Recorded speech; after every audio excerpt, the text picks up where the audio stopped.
ఏంటమ్మా హైదరాబాద్ వెళ్ళి సినిమా ఇండస్ట్రీలో బాగుపడదామంటే అడ్డుపడతారేంటి? ఒక పూట గడిస్తే ఒక పూట గడవదు. మనకి ఎందుకురా ఈ సినిమాలు? మన లాంటి వాళ్ళకి ఈ సినిమాలు నచ్చిరావు నాన్న. నాన్న కోసం కూడా ఒకసారి ఆలోచించరా. నేను ఇంకా కొన్ని సంవత్సరాలే కష్టపడగలను. సినిమాలోకి వెళ్తానంటే మీరు కూడా సపోర్ట్ చేయరేంట్రా? మనకెందుకు ఈ సినిమాలు? హాయి ఊర్లో ఏదో పని చేసుకోవచ్చు కదా. అక్కడ ఉండాలంటే చాలా డబ్బులు అవసరం రా. ఎవరేం చెప్పినా సరే నేను హైదరాబాద్ వెళ్తానరా. ఒకవేళ డబ్బులు అవసరం అయితే మీకు కూడా అడగనులే.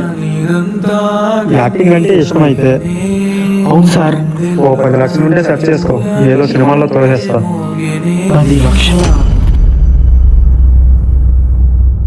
హైదరాబాద్ వచ్చి సంవత్సరం అయిందన్నా, ఇంకా సినిమా అవకాశం రావట్లేదు.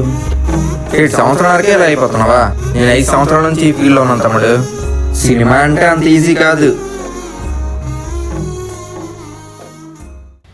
చెప్పరా. Hello hello hello